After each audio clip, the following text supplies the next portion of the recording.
the Rams for the next 2 seasons all in, with $105 million remaining on his contract. Guys, what did you make of the Stafford extension? Do you think it was smart by the Rams to do it this way? Yeah, we just want to make sure that you're happy because we know what we didn't maximize your window to contend for a title before you retire. That's number 13 overall, drafting Alabama quarterback Ty Simpson. Correct. That's what this is about to me. Smalls is laughing. It's just that simple. I caught you flirting with someone, and so I bought you a bag? Yeah. It's the diamond ring from Kobe. Like, that's what it is. Oh like, this is what I'm doing. Yo, come on. Over here. Look Listen, over here. There are very few things in life that a bag of cash can't fix. I would agree with that. And that's what they did. This is Lesney say, hey, Matt, you're coming off of an MVP year. We're planning for the future. We're going to use one of the 2 first-round picks that we entered the offseason with on trading for an all-pro corner, but then we're also going to use one of those first-round picks on a quarterback of the future, neither of which directly helps you. So we're going to make you feel better about that approach by giving you $60 million. Tell me I'm wrong.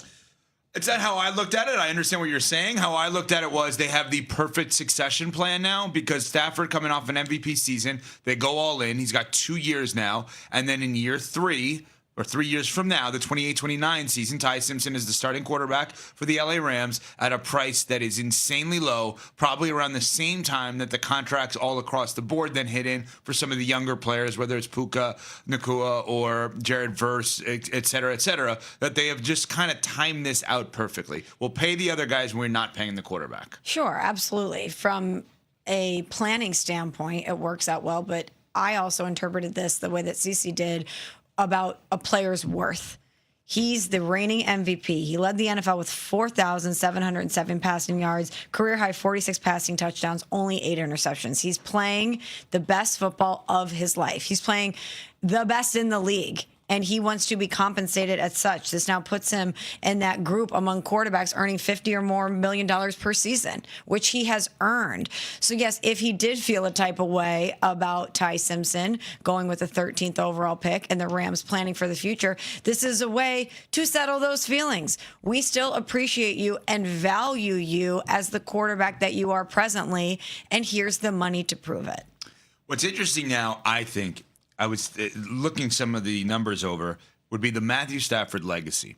Okay, so by the time this is all said and done, he'll play 7 years for the Rams, assuming he has 2 years left in his career. Now, it could be more, but let's assume he has 2 years left in his career. 12 years with Detroit. He's going to surpass Aaron Rodgers in yardage all time, which I think I don't know if he's going to catch him with touchdowns, though. No, he's not, but yardage specifically, if you care about that as a stat. No, not really. I don't either, but yards have never been cheaper. But you can't defend the middle of the field in the passing game because of the defenseless receiver rule. So the yards thing doesn't matter to me as much as the wins does. So that's where I was going. So I'd be utterly shocked if he won an MVP over the next 2 years. Like, I just don't see that happening again. I also think they're probably going to try to make sure that they pace him, get other guys involved, win differently, etc. So I don't see him with another MVP. I could see him with another Super Bowl win, though.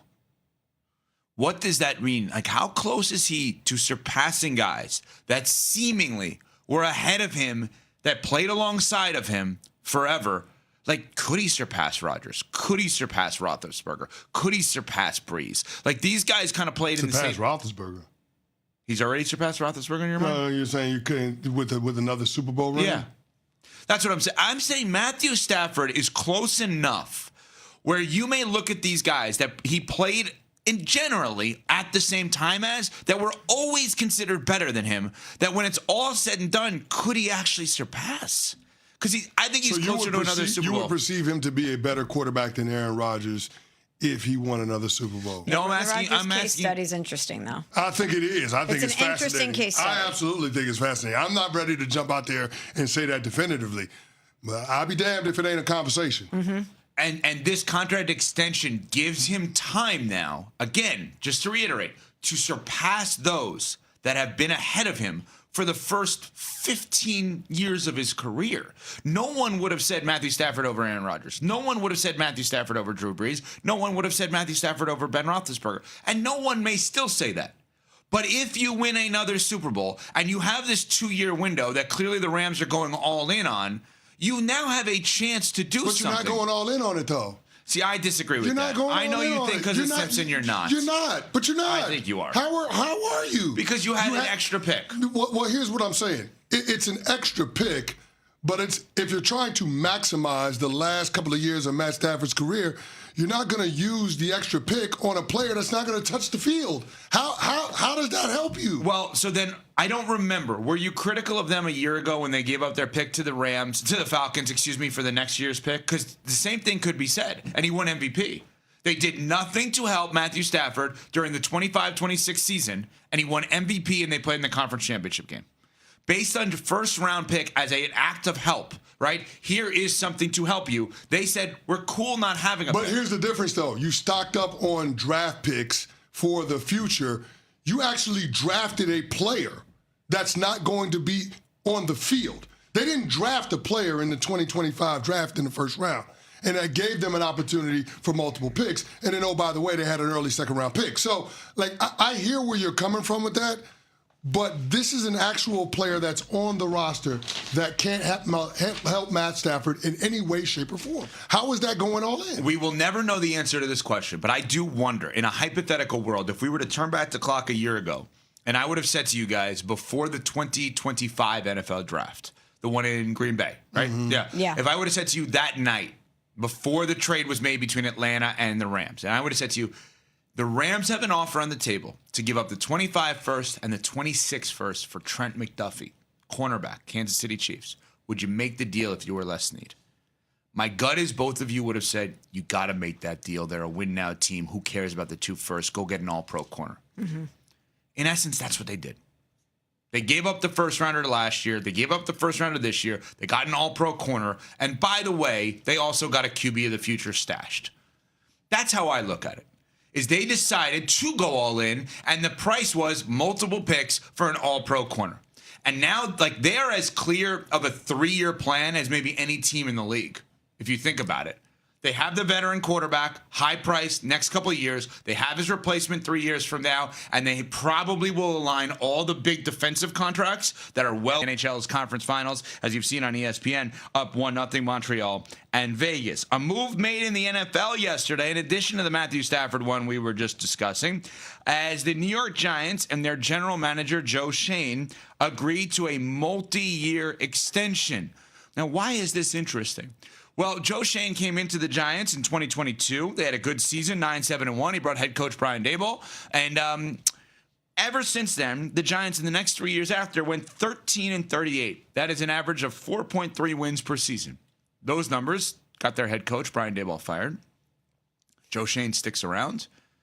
Joe Schoen has, in essence, probably a tryout couple of months here with John Harbaugh.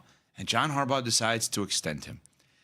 Smalls. CeCe played for the Giants. I don't know if you know that. I do, yeah. He won a Super Bowl there. Yeah. I try to forget that part against the Patriots. But, CeCe, how do you feel about this move? I have questions. It's a brief trial period. There were no games to be played since they hired John Harbaugh and paired him with Joe Schoen. They did navigate free agency and the draft together. What I think is fascinating is who ultimately landed on this being the right decision for the franchise moving forward. I don't know who that is. Mm-hmm.